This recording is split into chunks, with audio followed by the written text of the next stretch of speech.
pourquoi je fais ce soir un petit tour des mauvaises pratiques, on va dire.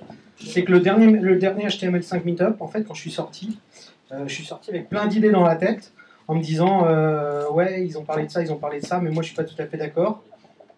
C'est bon, vous entendez bien? Voilà, moi je suis pas tout à fait d'accord, je pense qu'on peut faire autrement, et du coup c'est ce que je vais essayer de vous montrer ce soir. Alors, un petit warning rapide, c'est que je vais pas mal troller, je pense. Petite présentation rapidement aussi de qui je suis. Je m'appelle Guillaume Noyer. Je suis développeur front et back dans une petite boîte qui fait des applications mobiles, qui s'appelle My Studio Factory. Ça fait 7 ans que je fais du HTML, CSS, JavaScript. Et en ce moment, mon boulot, c'est de faire des applications mobiles en HTML5, ou en tout cas d'étudier la faisabilité. Et je voulais en fait au départ axer ma presse autour de ce thème-là, vous faire un petit retour d'expérience sur le développement HTML5 mobile. Et au fur et à mesure que je la rédigeais, il y avait beaucoup de matière en fait sur les mauvaises pratiques, et je me suis aperçu qu'il y avait matière à faire une présentation à part sur le feedback mobile. Donc ce sera peut-être l'objet d'une prochaine présentation, on verra bien. Et du coup, ce soir, je vais me focuser sur les mauvaises pratiques qu'on peut rencontrer, on va dire. Et la première chose dont je vais parler, c'est de CSS-Lint. Alors, petit sondage rapide. Qui connaît CSS-Lint dans la salle?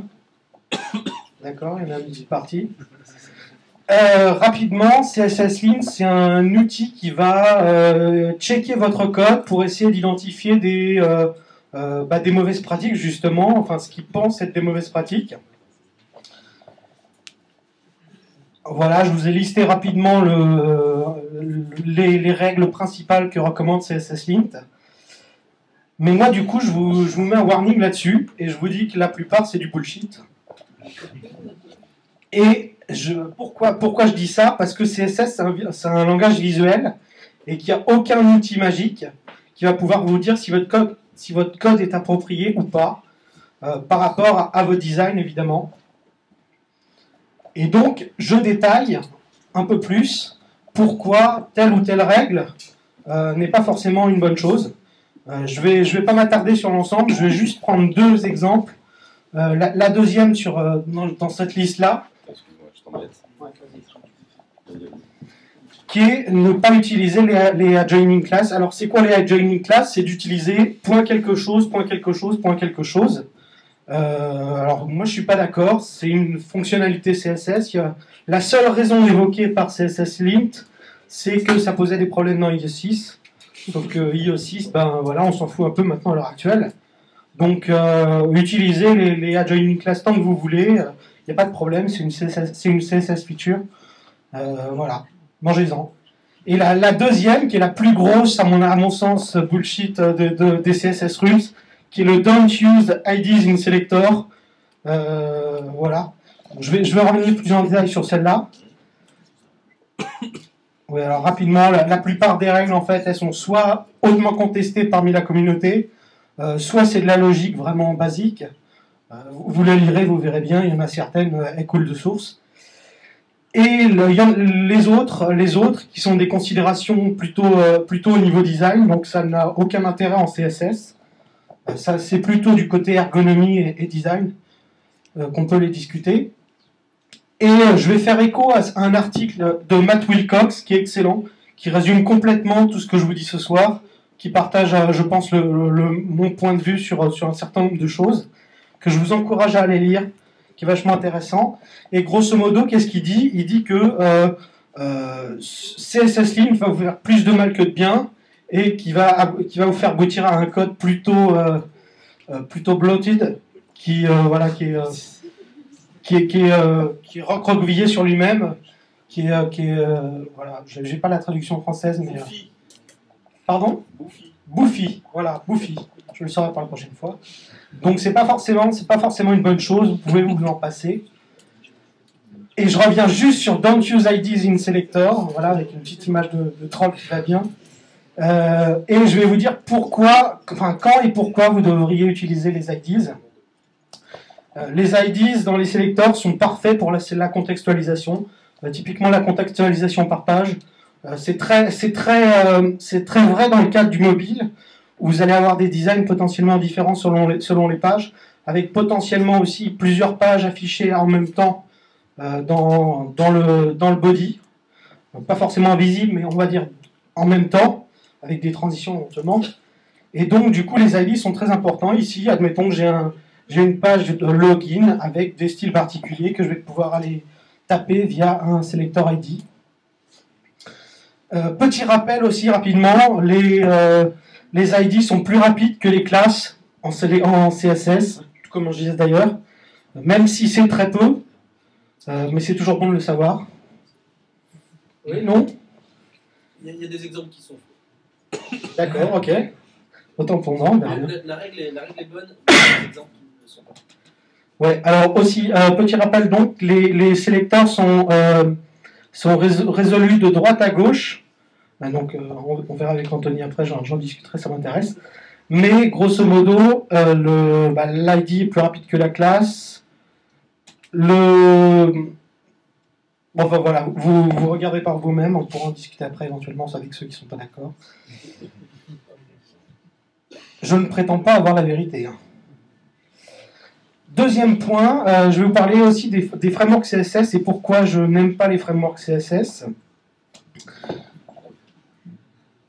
Alors les frameworks CSS, c'est très bien pour faire du prototypage rapide, mais quand on fait du HTML5, enfin du HTML en général, le contenu est roi et c'est le markup qui est la clé principale.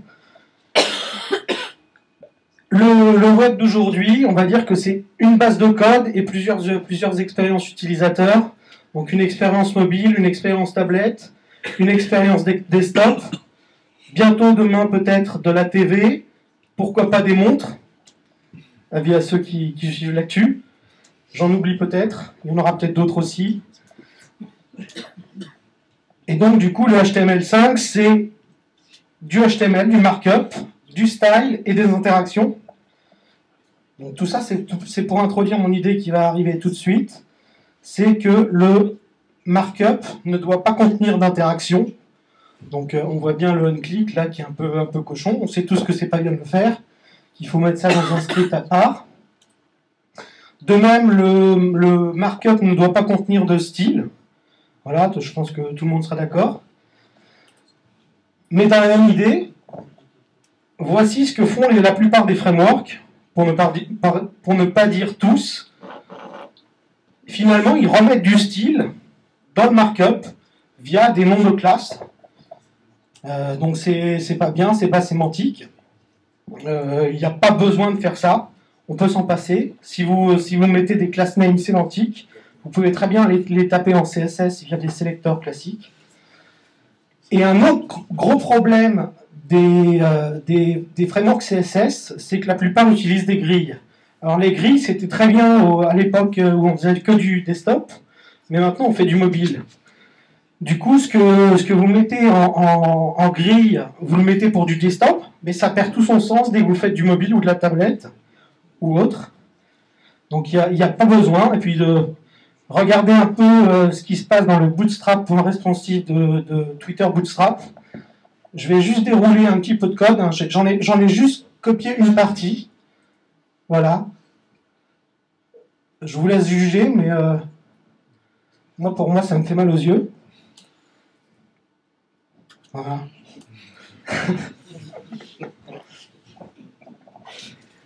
Troisième grosse idée, pourquoi au CSS? C'est au CSS qu'on avait abordé la dernière fois, dans la dernière présentation. À mon sens, ce n'est pas la solution. Alors oui, peut-être rapidement représenter au CSS. Au CSS, c'est l'idée d'abstraire un certain nombre d'objets qui se répètent souvent dans votre code pour justement diminuer la répétition de code. Alors l'idée derrière est bonne. Identifier des patterns common, c'est une bonne idée. Essayer de réutiliser les styles, pareil. Séparer le contenu et la structure, très bien. Mais, encore une fois, le balisage est basé sur l'apparence visuelle, le rendu visuel. Encore une fois, ça a été pensé à une période desktop only, donc par rapport au fait qu'il utilise aussi une grille. De même, il ajoute aussi de l'extra markup, voilà, du markup supplémentaire en séparant les conteneurs des contenants. Donc ça rajoute la divite qui n'est pas forcément nécessaire. Et du coup, le tout continue à polluer le markup avec des class names qui sont directement liés à l'aspect visuel. Alors c'est bien, je critique, ok, d'accord, mais qu'est-ce que je propose à la place? Ben en fait, pas grand-chose. Je me troll moi-même. Il n'y a pas de méthode magique. Apprenez CSS, regardez les codes, regardez comment telle ou telle fonctionnalité marche pour comprendre comment CSS. Et quand vous comprendrez CSS, vous verrez que tout ça, vous arrivez à le reproduire très facilement en très peu de lignes de code et en très peu de temps. Donc le gain de temps des CSS Framework n'est pas si intéressant que ça. Comparé au trade-off qui nécessite de poler votre markup. Mais par contre, je peux vous donner quelques tips intéressants à mon sens. Encore une fois, voilà, utilisez de la sémantique dans vos class names, décrivez votre contenu et non pas son apparence, ni son fonctionnement. Donc là, je vous donne quelques exemples de nommages. Voilà, vous comprenez par vous-même. Identifiez les patterns d'HTML common. Enfin, en HTML, il y a des patterns qu'on retrouve très souvent. Il y en a un particulièrement qu'on retrouve partout ou presque, qui est une séparation en fait des contenus en 3 zones. Une zone d'intro, une zone de contenu, une zone de conclusion. Et ce pattern, il ne vient pas de nulle part. Ce pattern, ça s'appelle le Z-pattern. C'est directement lié à l'imprimerie. Vous irez vous documenter. Ça réfère au diagramme de Gutenberg qui définit la zone d'attraction visuelle. Et donc, cette division en 3, on la retrouve partout. Alors, ce pattern est vachement important quand on fait, comme moi, du mobile, parce que dans le mobile, on a très peu de place, et du coup, on est obligé de tout découper en écran, finalement. La moindre petite fonctionnalité, on est obligé de créer un nouvel écran.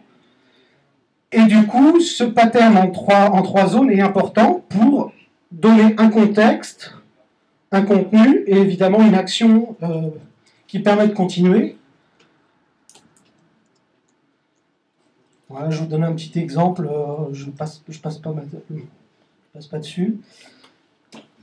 Un autre tips très utile à mon sens, qui est l'utilisation du box sizing border box.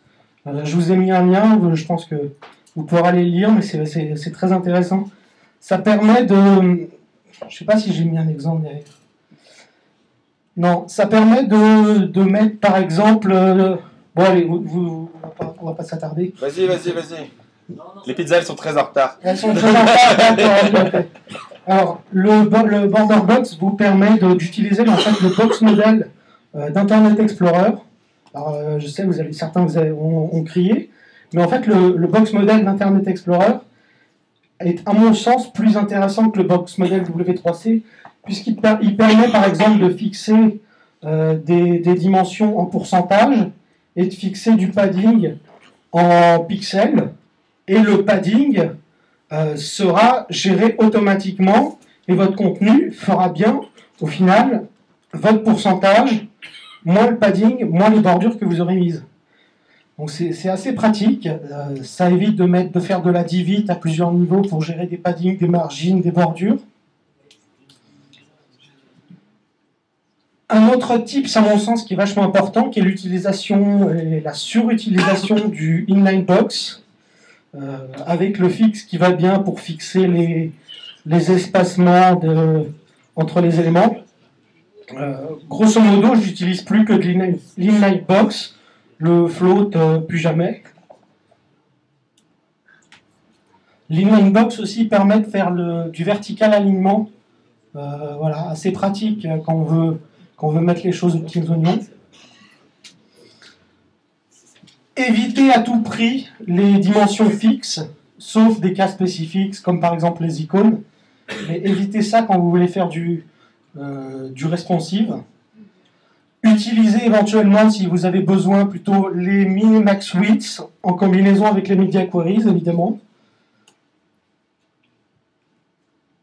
Et je vous recommande chaudement l'utilisation du Flexbox pour les layouts qui permettent de faire des choses géniales. Je vous ai fait un petit exemple de use case. Évidemment, ça ne marche pas. Je vais le retrouver.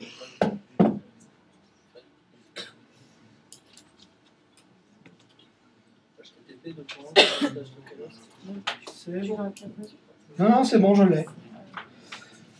Donc, le Flexbox Layout, pour le coup, j'ai fait que du Flexbox dernière implémentation.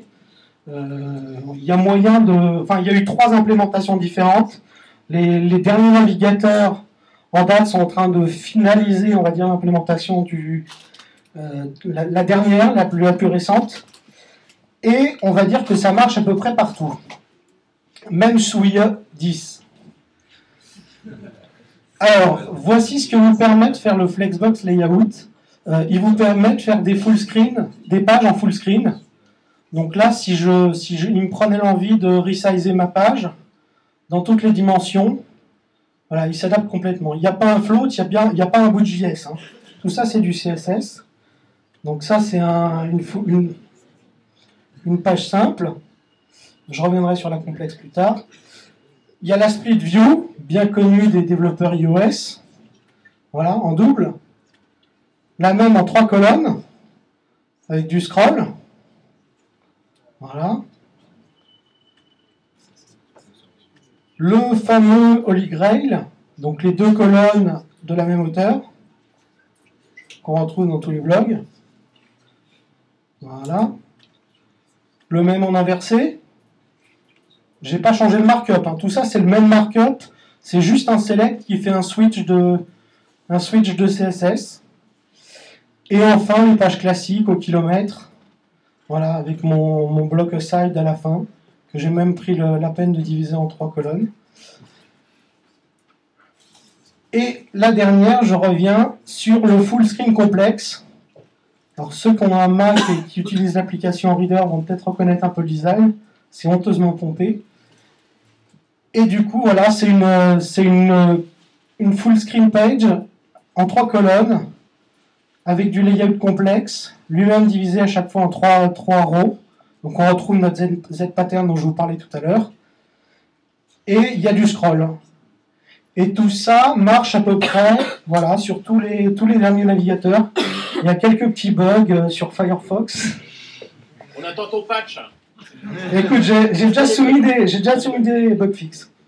Et il y a un bug sur la Chrome actuelle et les dernières, les nightlists de Chrome le corrigent. Donc la 26 le corrige, mais sinon voilà, il y a quelques petites inconsistances, mais sinon ça fonctionne très bien.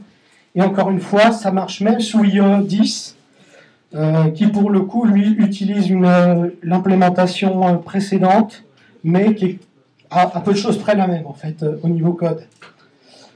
Donc je reviens sur ma presse. Du coup, évidemment, j'ai perdu mon état.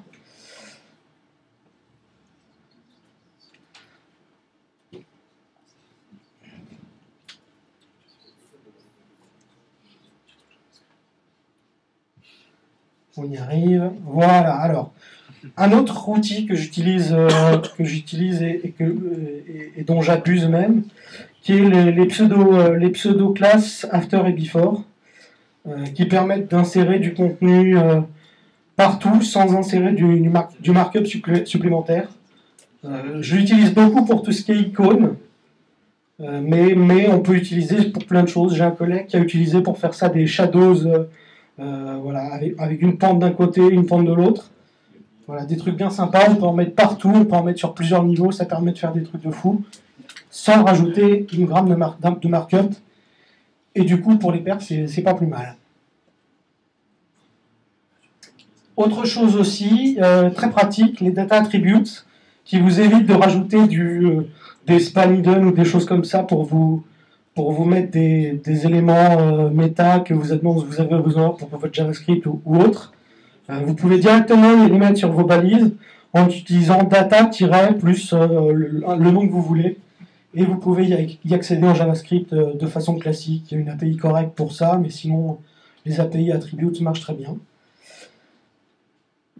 Un autre outil très intéressant et peu connu, en fait, toujours à partir d'un même markup avec des attributes, donc éventuellement les attributes, vous pouvez choper la valeur de l'attribut en CSS avec la propriété content et la fonction attr.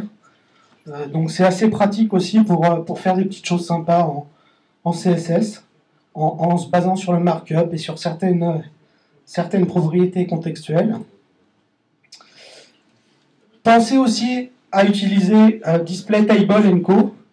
Il y a typiquement une utilisation qui est vachement intéressante, c'est les list view d'Apple, type Apple, où vous avez une icône, un titre qui va prendre l'espace disponible, et à la fin, un bouton qui fait quelques pixels. Et donc pour ça, le Display Table est très bien, très intéressant.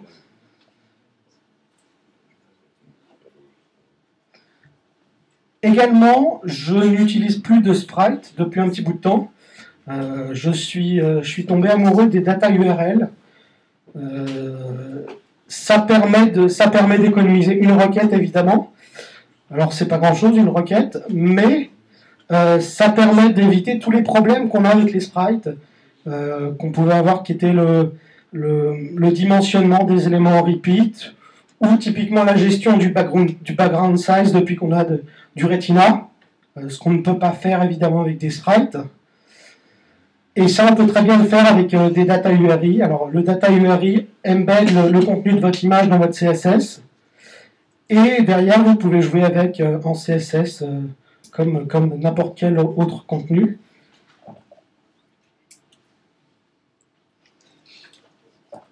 On le répète souvent, mais organiser vos CSS efficacement, moi, il y a une recommandation que j'ai qui est de couper les CSS en fait par breakpoints.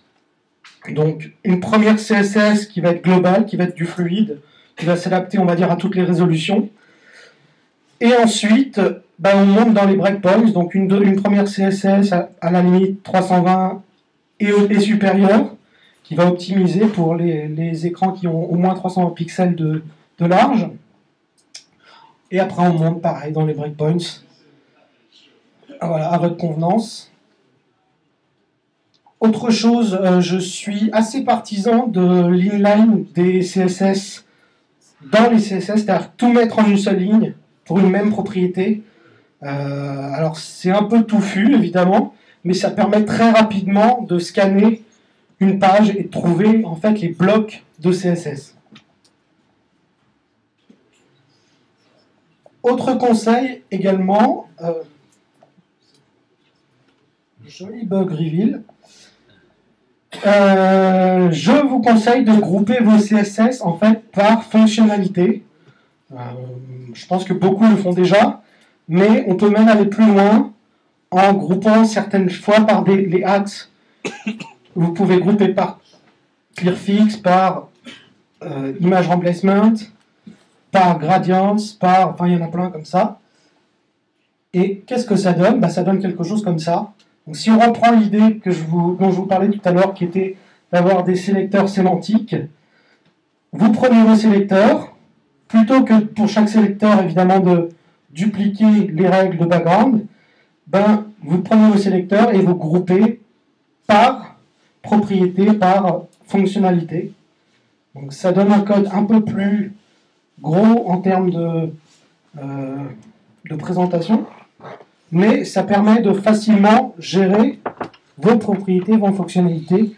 Typiquement, une utilisation qu'on peut en avoir, c'est sous Android, si on voulait virer les box shadows parce qu'elles font tout ramer, eh bien, il suffit de commenter juste le paquet. Alors là, pour le coup, c'est pas des box shadows, mais vous pouvez juste comme ça commenter une fonctionnalité pour un type de device.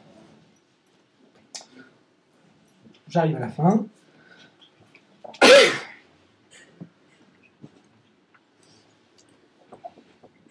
Un petit tour rapide de best practice JavaScript.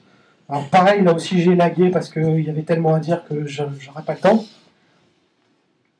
Mais rapidement, utilisez évidemment Modernizer pour tester le support des fonctionnalités et des polyfills pour résoudre tout ce qui ne va pas, tout ce qui n'est pas supporté. Considérez l'utilisation de Zepto à la place de jQuery. Pour ceux qui ne connaissent pas, Zepto, c'est une librairie qui utilise la même API que JavaScript, donc que jQuery, tout à fait, merci. Qui utilise la même API de jQuery, donc quasiment 100% compatible. Il y a juste 2-3 trucs qui ne sont pas forcément supportés de la même façon, mais grosso modo, c'est assez transparent pour l'utilisateur. Et il est beaucoup plus léger que JavaScript. Alors l'inconvénient, c'est qu'il n'est pas encore supporté sur tous les navigateurs. Donc il supporte WebKit et Firefox, mais pas encore IOM. Et les autres, on n'en parle pas. Mais quand on fait du mobile, c'est vachement plus intéressant.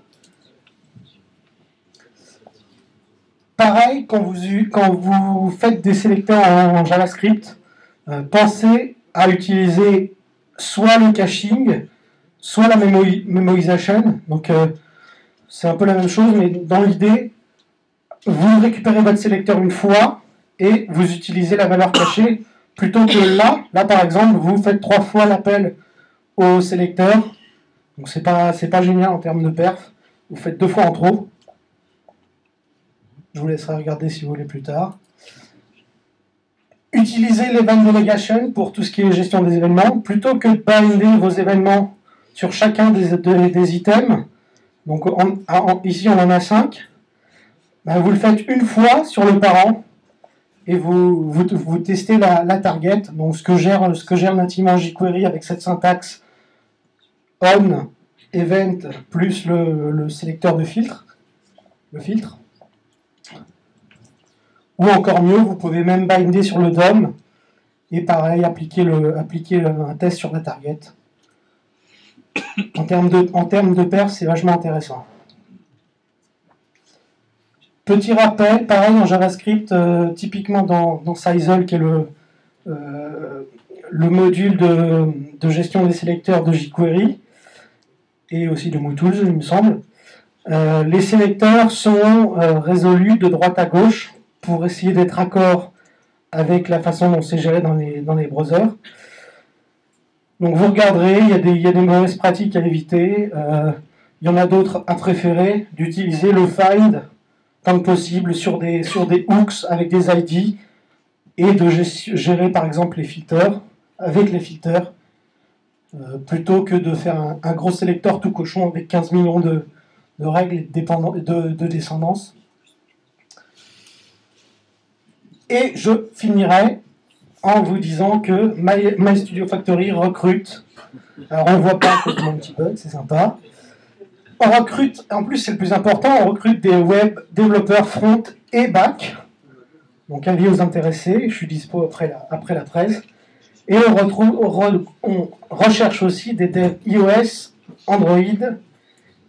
Et j'ai laissé Windows Phone et Bada, mais en fait c'est pas vrai.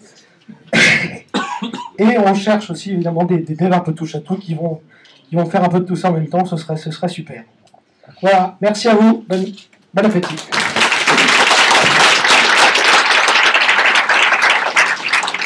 Des questions peut-être? Non, pas de questions? Une question.